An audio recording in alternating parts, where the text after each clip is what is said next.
ఇక్కడ కాలు పెట్టాలంటే వెన్నులో వణుకు పుట్టాలి. సామాజిక నేరగాళ్లను తరిమి కొడదాం. తెలంగాణ ప్రజలు దేనికి బానిసలు కావద్దు. ఇది సామాజిక చైతన్య ఉద్యమాల గడ్డ. డ్రగ్స్, మాదక ద్రవ్యాల ద్వారా సమాజం సర్వనాశనం.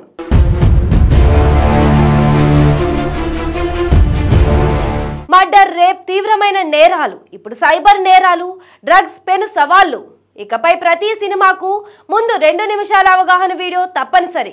ఆ వీడియోలు తీసే బాధ్యత ఆ డైరెక్టర్లకు అప్పగిస్తాం. పోలీసులకు ప్రతిభ ఆధారిత పదోన్నతులు, ప్రోత్సాహకాలు, సైబర్ సెక్యూరిటీ వాహనాల ప్రారంభంలో సీఎం రేవంత్ రెడ్డి. గంజాయి మత్తులు, నేరాలు అధికంగా జరుగుతున్నాయని అభిప్రాయపడ్డారు ముఖ్యమంత్రి రేవంత్ రెడ్డి. వాటిని అరికట్టేందుకు శక్తి వంచన లేకుండా కృషి చేయాలని పోలీసులను కోరారు.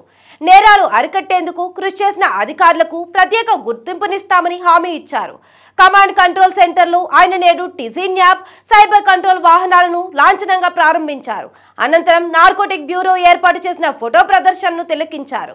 అనంతరం పోలీసు ఉన్నతాధికారులతో మాట్లాడుతూ డ్రగ్స్, సైబర్ క్రైమ్ సమాజాన్ని పట్టి పీడిస్తున్నాయని తెలిపారు. మీడియా కూడా వీటిపై ఫోకస్ పెంచాలని రిక్వెస్ట్ చేశారు.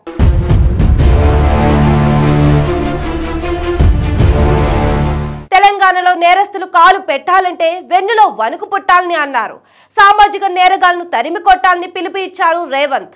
ఇది సామాజిక చైతన్య ఉద్యమాల గడ్డ అని అంటూ తెలంగాణ ప్రజలు దేనికి బానిసలు కావద్దని హితవు పలికారు.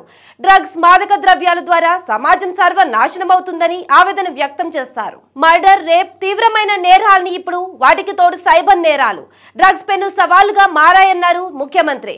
డ్రగ్స్ నియంత్రణ కోసం చిరంజీవి వీడియో సందేశం పంపారని, డ్రగ్స్ నియంత్రణకు అలాంటి వాళ్ళు చాలా మంది ముందుకు రావాలని పిలుపునిచ్చారు. సమాజం నుంచి ఎంతో తీసుకుంటున్నా సినిమా వాళ్ళు తిరిగి కొంతైనా ఇవ్వాల్సిందే అని రేవంత్ రెడ్డి అన్నారు. సమాజాన్ని కాపాడే బాధ్యత సినీ ఇండస్ట్రీపై ఉందని తెలిపారు. థియేటర్లో డ్రగ్స్ నియంత్రణ కోసం ఉచితంగా వీడియో ప్రదర్శించాలన్నారు.